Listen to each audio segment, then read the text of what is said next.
For over 41 months, Russia has waged war on Ukraine. Today, we'll examine the military situation there. I'm Julian Rupke, and this is Build Situation Room.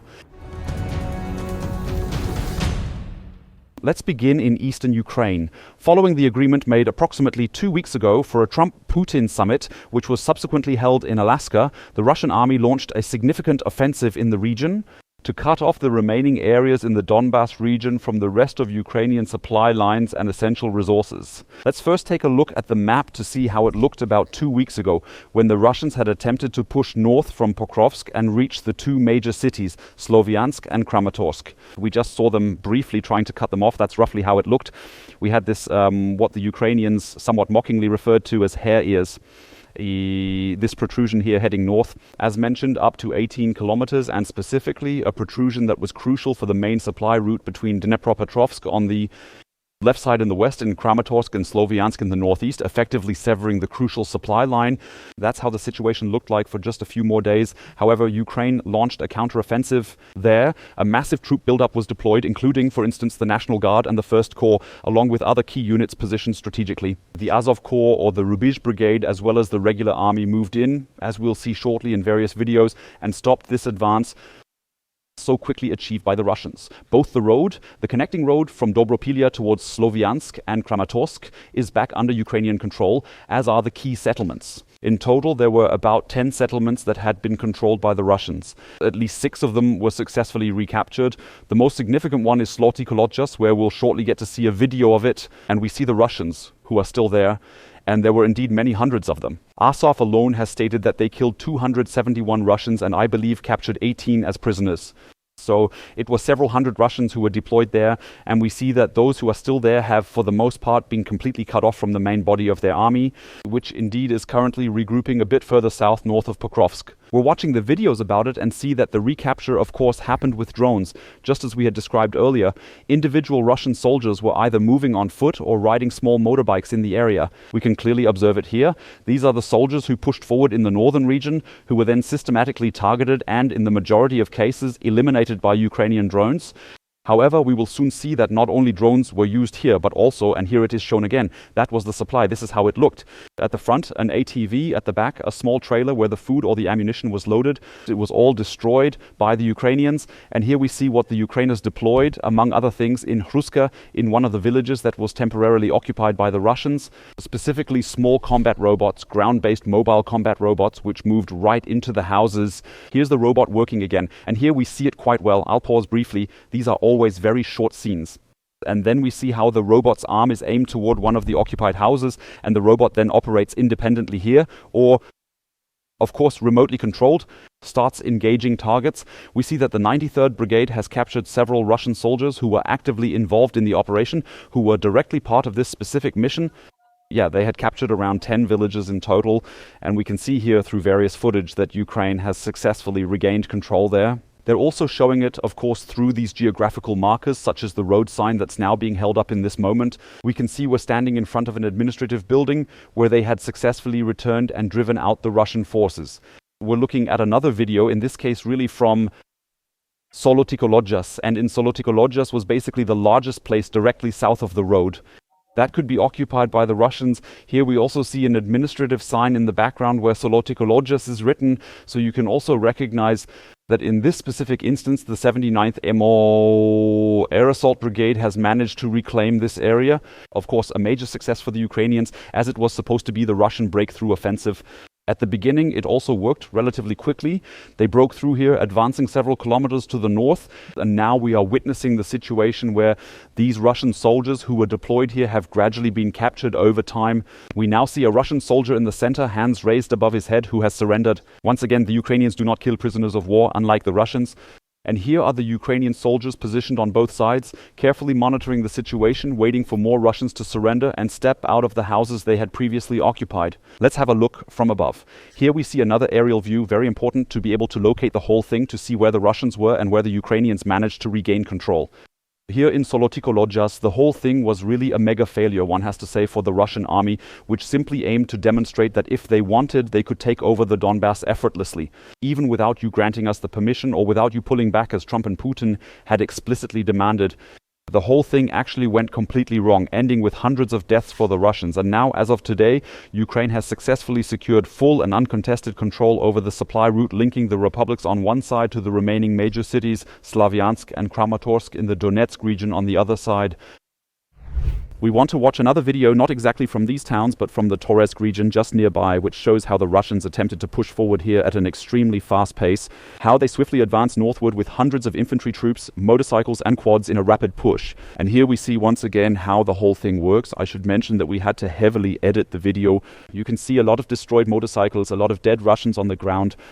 We don't necessarily need to see all that here now, but what we do see is how the Ukrainians waited in this case. Now that these Russian motorcycles, we already see broken motorcycles lying everywhere along the roadside, how the Russian motorcycles started to move. And now we observe the highly skilled drone pilots releasing a grenade, accurately calculating where the Russian will be approximately 5 to 6 seconds later when the grenade finally detonates. We observe the Russian getting hit. Here's the grenade impact, and here's the Russian motorcyclist who continues to ride forward for the time being. We'll see in just a moment that he doesn't make it very far. He rides a few more meters, but then he ends up veering off the road abruptly, either because he was wounded or because his motorcycle got badly damaged. Here we see it. As soon as it happens, he's immediately targeted by Ukrainian drones, which then proceed to drop additional grenades directly onto his position. We'll need to pixelate all of that again, naturally, because we can see the Russian is hiding here now under heavy drone attack.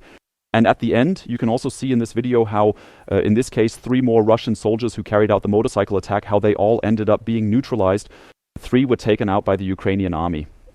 The whole thing shows us how the Russians are trying to advance very quickly, how they're attempting to cover a few kilometers within just a few hours, and how they sometimes manage to do it, even if there are hundreds at once, to initially occupy Ukrainian territories. However, this really extremely rapid advance that Putin apparently ordered precisely to create facts around the ongoing negotiations in Alaska and now in Washington today, this extremely swift push failed on the Russian side, while the Ukrainians were able to demonstrate that even with just the right reinforcements, in this case a total of 4 brigades, they could effectively counter the advance. They were deployed to the front or even just sections, and they were able to halt these advances effectively and to some extent push them back.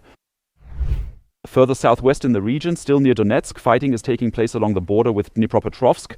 From here we have footage that vividly demonstrates how the Russian forces successfully took control of the last major town within Donetsk, located right along the border with Dnipropetrovsk, specifically Andriivka. Right now we're seeing how the Russians are raising their flags in various locations in Andriivka, Klevtsova, essentially showing, yes, this all belongs to us now. We managed to take this last location, and then we immediately see that Ukraine has launched a counterattack here. They were trying to demonstrate once more that it's all propaganda footage. Yeah, the Russians have their few people here with whom they basically march into our villages carrying flags. But in this case, it's important to clearly say that this doesn't happen often. In this instance, Ukraine managed to reclaim the place afterwards. We'll let it play out for now to observe. This is the river that keeps appearing in the footage here. That's the Vovcha. It's basically the border river, in this case here on the left. That's the border river separating Donetsk and Dnipropetrovsk regions. It's the natural obstacle where the Ukrainians have successfully prevented the Russians from advancing up to this point, and they haven't been able to cross it yet. But right here in Andriivka Klevtsova, the final settlement east of the Vovcha, as I mentioned earlier, the last area still within the line. The Donetsk region, which was able to be captured by the Russians, though only temporarily, we're seeing it all once again as the Ukrainians are coming back, and here is the 5th separate unit, which wants to demonstrate, yes, those were the Russian flags, but now just take a look what we've done with it. We've successfully pushed back this advance. The place was formerly known as Iskra, which is why it's still labeled as Iskra on the Russian maps. We've driven back this thrust towards the east and have now regained control of this village once again. It is, and this must be clearly stated, not entirely clear whether this is still the current status. The Ukrainians have carried out so-called commando raids, these search and destroy missions into occupied towns before, briefly raising their flag there to make a point and demonstrate their presence. We're still here. In this case, it's actually like this. We see several Russian soldiers who were sitting with their flag, which they had raised earlier, and now they've been captured by the Ukrainians. That means it could really be the case right now that the Ukrainian army has retaken this location. This place holds significance because it's one of the very last remaining areas in southern Donetsk that is still under Ukrainian control, which gives it a strong symbolic importance. Let's take a closer look at the upcoming map. The area we're focusing on is Koma, a city that was also captured by the Russian forces, symbolizing a significant and strategic shift in the region's control. And what you can see relatively well here is now based on this dashed line. I'll try to trace it once more. That's the oblast boundary, as you can clearly observe. So that means here we have on one side Dnipropetrovsk, and on the opposite side lies Donetsk. And the small village we just saw earlier was Andriivka Klevtsova. a village that is still depicted here as being under Ukrainian control. This was essentially the very last one by the river itself. We see it here along the Vovcha, which was still under Ukrainian control. We see that the Russians also raised their flag in Oleksandrorad, a bit further south, and they successfully managed to do it in this specific area as well. It's also unclear there whether they really took over the area or if they were pushed back again. It must be said it's symbolically a success for Russia, of course, if they take over the entire southern part of the Donetsk region. However, they're really just very small villages, and the Vovcha River acts as a significant natural obstacle. The Ukrainians seem to be heavily concentrating on it, or rather they consider it to be a crucial defensive element in the area, that they are actively defending the Dnipropetrovsk region on the opposite side, relying heavily on the Vovcha River as a natural barrier between the two areas. So to speak, the river acts as a divider between the two armies in that area, and remains such for now. We're heading to the northeast of Ukraine, to the Kharkiv region, and we have two new videos here that show us what's currently happening there. The first video shows an advancing movement by the Russian army heading toward Kupiansk. We can clearly see the advance moving along these railway tracks with a substantial number of vehicles deployed. About 4 or 5 armored vehicles that have pushed forward and are now being destroyed one after the other. We can briefly rewind and show this sequence by the Ukrainian army. Here's the first tank or APC, and here's the second vehicle currently being deployed. The entire scene is relatively difficult to recognize because of the structures. Now, the Ukrainians are launching their assault with kamikaze drones and are effectively taking out one vehicle after another. We can now see that some kind of traffic jam has formed here by this point. By now, we're observing at least 1, 2, 3 destroyed vehicles lying here, which are still being continuously targeted by the Ukrainian army forces. And we can see the Russians receiving direct orders to evacuate this area. They've been attempting to hide in there for quite some time and are now witnessing a catastrophic explosion, as well as the various Russians who are currently abandoning these vehicles. Here it's really quite clear to see now 1, 2, 3 destroyed vehicles, and the Russians attempting to retreat into the forest, which is also severely damaged by the ongoing fire. We can clearly see it, no leaves remain at all as they pull back. Another tank is positioned up front right over here. Any soldiers still inside? We can see them moving around it there. Ukraine is likely attacking the forest here with artillery, where the Russians have retreated. And we can clearly observe that the last remaining functional tank, still showing signs of activity, is also on the verge of being targeted by Ukrainian forces and ultimately destroyed. So we can clearly see that the Russian army is advancing with mechanized units wherever they have the opportunity, just like here in Kharkiv. However, we also see that the vast majority of these attacks, at least for now, are being repelled by Ukraine, which manages to destroy both the deployed tanks and armored vehicles, as well as kill the soldiers. Given this situation, Ukrainians are naturally wondering, why should they willingly give all of this up now? Why should we withdraw from all these regions where we're somehow managing with significant effort and strain, and also steadily retreating step by step? But we are indeed managing to halt the Russian advances, particularly their attempts at breaking through in specific areas time and time again. Another region in Kharkiv that we want to look at is the city of Vovchansk. Here we have a new video that quite impressively demonstrates how Ukraine is now utilizing its fiberglass drones to infiltrate the Russian-occupied factories located within this city. This is an extremely dramatic video showing a drone as it flies into a factory and comes under heavy fire from Russian soldiers shooting from every possible direction inside. Extremely dangerous because all these bullets can of course also become ricochets, or if they don't hit the drone but something else hit a wall, they can easily bounce back toward the soldiers inside. Nonetheless, the Russians are now firing with all their might at the drone, which however ultimately manages to spot the soldiers hiding here. We can see the one on the right side, to reach them and then detonate right there. Another drone is now flying in, and in this instance it successfully targets the Russian soldier who is positioned directly at the window, essentially attempting to get a clear understanding of the situation. And the whole thing repeats itself. We definitely see that fighting is still going on in Vovchansk, and that Russian soldiers, as often happens, are also moving around on foot. Relatively well-equipped Russian soldiers, one has to say, especially when comparing them to those individuals we saw earlier in Donetsk, equipped with modern weapons and various attachments that significantly enhance their efficiency. And nevertheless, also here, the Ukrainian drones that managed to first wound the Russians, then into the trenches or into the bushes, and then just not giving up or not letting up until even the last Russian soldier who was spotted here was ultimately taken out by the determined and relentless Ukrainian units. All of this, as mentioned, in the northeast of Ukraine. Let's take a quick look at the map, specifically in the Kharkiv region. And interestingly, yes, the very first footage we observed was actually from Vovchansk. There, the Russian army had said, we would withdraw, you should withdraw from the Donbas. But this large area here in the east of Kharkiv, around Kupiansk, the Russians didn't say anything about it at all. That wasn't something they had on the negotiating table. And we also see here, even though the Russian army advanced relatively far, we looked at this flanking maneuver here, also where there were individual soldiers in Zolobivka, already west of Kupiansk. All in all, the front still holds here. We see that here in this semi-encirclement, or however you might call it, on the eastern side of the Oskil River, which is this river here, that very little has changed there. That means even though we keep seeing these massive Russian attacks, we still have a relatively stable front line, also in the Kharkiv region, even though the Russians are trying there as well. We saw it advancing further with tanks and armored vehicles. 2 more videos we still want to check out from the war, one supposedly involving German participation. We have an attack on a stranded Russian ammunition transport that we're thoroughly analyzing right here in front of us at this moment. The entire operation was carried out by the 47th Brigade of the Ukrainian Army, and we can observe that the whole situation is somewhat unusual and a bit strange. Apparently we had a makeshift bridge here that was laid by the Russians across this river. However, this bridge was either partially washed away or, struck by gunfire.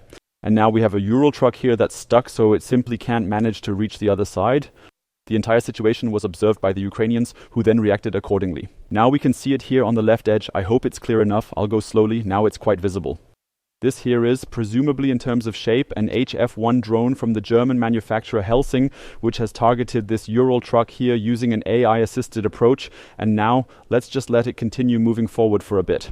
Now it's flying straight toward it and then detonates. And the ammunition, of course, also bursts into flames, which was loaded here on the truck at the time. Let's run it again at real speed, or rather at half speed. We intentionally slowed it down to make certain you can clearly see it. Here's the drone approaching with its 4 propellers in total, and then the direct hit on the Russian truck, which is stuck there. Yeah, the whole thing is obviously a pretty tough situation for the Russians involved. First, you get stuck on your own makeshift bridge, and then you get hit by the drone. Nonetheless, it shows the Ukrainians are active. They are active with their surveillance drones, perhaps, from the German manufacturer Quantum as well. Several hundred Vector drones are in use, maybe another one too. And they are also actively deploying their medium-range drones, which have a range of about 50 kilometers, manufactured in Germany or equipped with German software to target the Russians far behind the front lines. An attack, a suspected one, took place very far behind the front lines, specifically in Ryazan, south of Moscow. Also, over the weekend, here we're looking at this footage. It's a gunpowder factory of the Russian army, part of the military-industrial complex, so in that sense also part of the army. We see this really massive fire, we see the workers running away, and we also see afterwards that there was very, very extensive destruction here. Here's a video showing what the factory looked like after the incident occurred. Today, the Russian side confirmed that there were 20 fatalities among the workers and employees of this factory. And we can see, based on these images, that this is entirely realistic. Currently, it's not believed to have been a Ukrainian drone.